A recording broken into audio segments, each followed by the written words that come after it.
Hello and welcome. You're watching Cricbuzz Live. My name is Tanay Tiwari. Now, India had won the toss, put Australia into bat first, and in the first 4 overs, Australia, batted and batted really hard. 56 runs in the first 4, 63 in the last 5. But they only managed 186, and I say only because after the kind of start and the kind of end in the middle, India really pulled things back. Tim David, of course, the highest run scorer, 27 ball, 54. Cam Green gave them a great start. With me, Ajay Jadeja, Bhattacharjya. Gentlemen, welcome. How good is Tim David? I mean, of course, we'll talk of the entire batting, but for him to come in at that point in time, bat like that, bat very sensibly in the middle, and then explode towards the end. Yeah, he was exceptionally good today because we've all seen his prowess with the power hitting and the hitting ability that he's got. Although this seems like a very fast knock, 200 run strike rate, but there was a period where he, held that whole inning together, played it smartly, and then, the power that he has, we've all seen. But this is something we hadn't seen at international cricket. Last game when he played a very crucial role. He didn't score that many runs, but he played a role alongside Matthew Wade and showed that, he's got a couple of gears. Unlike, most players that we see, they're all one-gear players and, it's difficult for them to swift. With him, the advantage that you see now is that he's a multiple gear player as well, and he's shown that through his innings today. Yeah, and just his ability to hit sixes at will, Joy. I mean, he can pick any bowler apart on the day and every time he wants to. It's like on demand. No, especially straight. And the moment the fast bowlers get on, even the slightest variation in length or, not variation, but missing their length, and he can punish you straight because he has so much power, he can hit you straight over the top. And those towards the end tend to be the safest shots because they're almost impossible to defend against, and bowlers are striving for the Yorker because nowadays the wide Yorker has gone out of style because they feel that slashing is more dangerous. So they're trying to give you straight Yorkers, and somebody with his power can keep hitting you straight over the ground. What I liked was especially what Ajay said, the ability for the guy.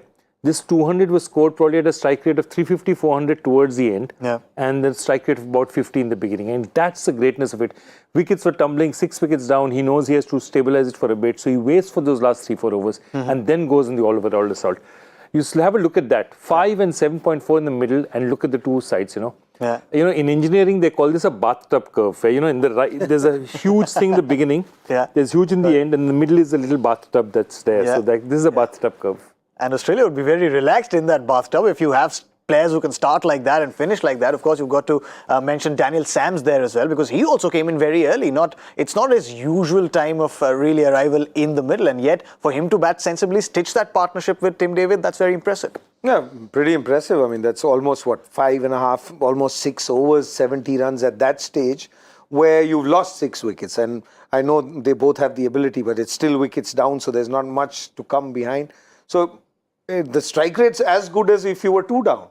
So it just shows that something about these last few overs that in modern day cricket doesn't seem to matter how many wickets some team is down because the opposition, whoever's bowling, I mean, not in this case India or Australia, even in the leagues we see, the last few overs is almost accepted. Okay, 8, 10 and over, whether you're 8 down or 6 down, we'll give. The difference is only of that last over, and that's why we see all games of 2020.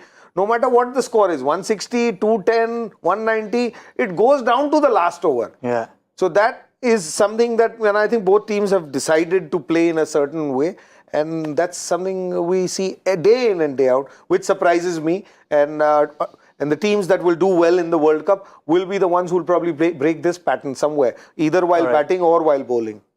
Yeah, and 186, but 186 when they got, and in the fashion that they got them, Joy, and we saw something similar from Sri Lanka as well. I mean, in that Asia Cup final, they were 58 for 5, and yet they didn't really need the services of an anchor batter. They didn't need a hyper-specialized anchor batter. Their big hitters just kind of just pacified the innings for a bit and then went on hitting big. They went on hitting big, of course, and of course, if you look at it, I think India missed a couple of tricks. One is that, your lead death overs bowler is Harshal Patel. For whatever it is, whatever the circumstances, he's bowled you only 2 overs.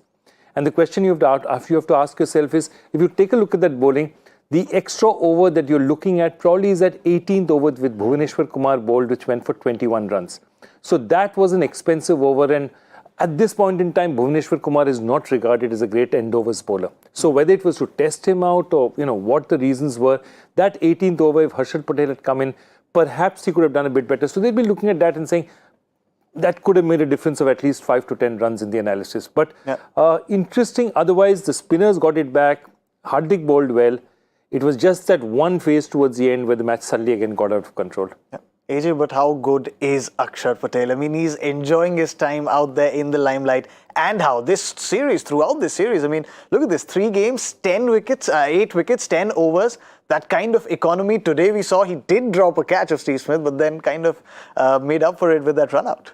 Yeah, especially the economy that tells you that what he's added, we're missing Ravindra in certain ways, but what he's added when he's come into this place is that here you have a bowler who can actually bowl right at the top as well. So he went straight to him, first over, what was happening, secondly he was surprised.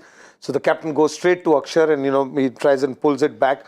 Today probably was the wicket where it was the most help for spinners, but he's probably got the worst figures, for himself in this whole series. He's had better figures in the last couple of games where there wasn't so much help. Today there was a little grip and a little spin happening, and so he's become your go-to bowler. Every time a captain feels that the opposition's getting away, we need a wicket or whatever, Akshar Patel is your man. He throws the ball to him, and he's responded brilliantly. Catches can get dropped once in a while, but he redeemed himself very quickly with that run out. I mean, he did manage to get one bail off. And that's all it took, really. Correct. And the rules specifically say that as long as one bail is not dislodged and the ball dislodges a bail, it's a legal decision. Well, remember one more thing. Look at the 2 spinners. They've taken 4 wickets for you. 3 wickets for you. And 55 in 8 overs. That means 4 wickets, 8 7 56. Yeah. So 55. So that means the spinners for you have gone at a rate of less than 7. Yeah. Okay. In a match where the team has gone for 9, the spinners have gone for a rate of less than 7.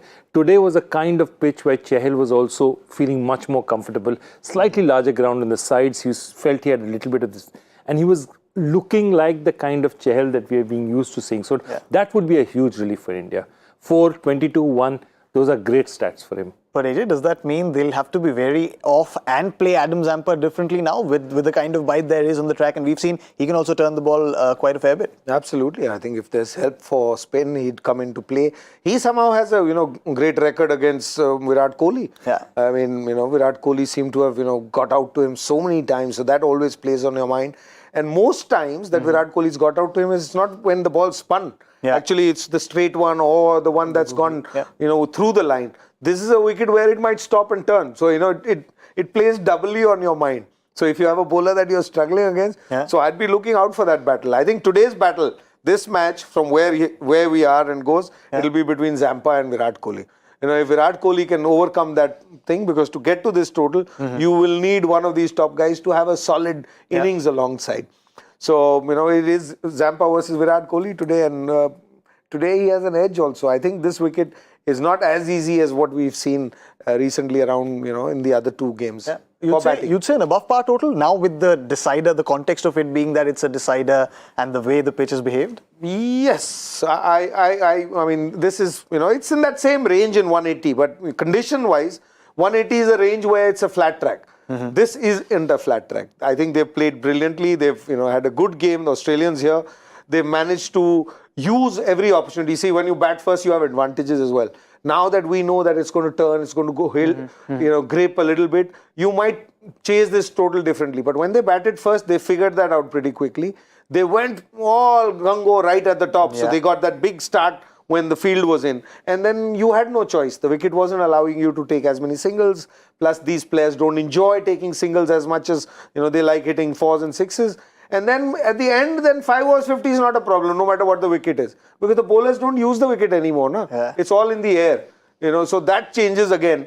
So both those phases, Australia, I thought, played brilliantly. So I'm with you. I think it's slightly over par. That's what I'm saying. You need a Kohli big score from the top 3. Yeah. Which will allow what we were talking in the morning, that Kohli won't do that extra bit for you. But if he's there, then everybody around you will be able to get that little extra bit that you will have to take chances because of the kind of surface that you're playing on. Yeah, you agree, Joy? I mean, with that kind of a score and with that kind of a bowling attack, especially Zampa, as AJ said, you will need one of those top 3 and preferably Virat Kohli. Why not? No, I mean, it has to be one of the top 3. Really, this is the kind of total where somebody at the top needs to. Secondly, remember one thing. Cameron Green played very freely for them in the beginning. That 50 of 21 balls, he played absolutely without taking any pressure, took risks. Now, which if you have to get that scoring rate and you assume that spinners are going to slow you down as well, look at that, 247 strike rate. He really went after the fast bowlers, the spinners. He used the field being in. Yeah. Which of the Indian batsmen is going to do that? Because no matter what you do, they have the ability to bowl Glenn Maxwell as well and give you 8-9 overs of spin in the middle, which is not going to be easy to get away. No matter who is bowling, it's not easy to get. Ball is turning a bit. Zampa is going to be a handful. So somebody has to give you a quick start so that if it slows down in the middle, you've at least done something up front, which is what happens to the Australians, 56 odd in the first 4. And that meant that even when they slowed down, if you came to the 15, they were still batting at about 8 and over. Yeah, correct. Because of that good a start. That was the start. That basically start gave them that insulation. Now, how does India approach it? Do they have somebody who's going to attack from the start? Who is going to... I don't think any of the Indian top order batsmen are going to take the kind of risks that Cameron Green took. They might do it in a different way. They might hit, but they're not the kind of... Cameron Green just went for everything. I don't think India will bat like that. Yeah. So it'll be interesting to see how the two batsmen approach this. Yeah. We saw Rohit bat at a 200 strike rate without taking any risks really in the last game, and fans would hope that he goes out there and does the same. Yeah, if he does the same, you have no worries. I mean, that was an 8-over game. He came back not out what?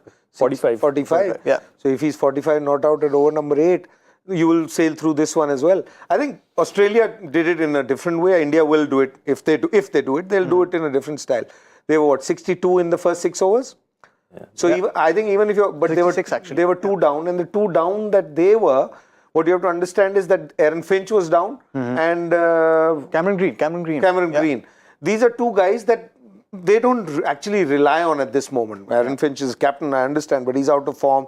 So that taking risk is fine. But when you have your most solid players taking risk, that is a risky business. Yeah. So I think if India gets to 10 runs short of where Australia was with no loss, then they have a better chance of winning this game rather than being 65 for 3. Okay. No, I tend to agree with him. We cannot play the way they played because Cameron Green was made for a different role. Yeah.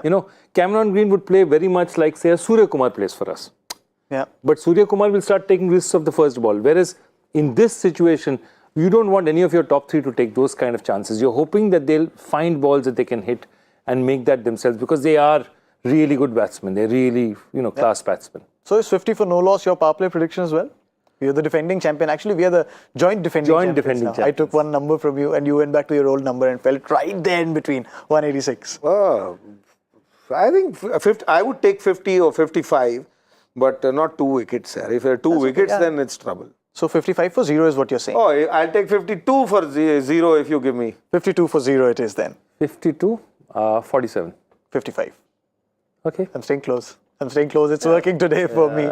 That's all that we have for you on Cricbuzz Live right now. Thank you, AJ. Thank you, JB, for joining us. Thank you to all of you as well. We'll see you at the end of 10 overs on Cricbuzz Combox. That's all on Cricbuzz Live. See you soon.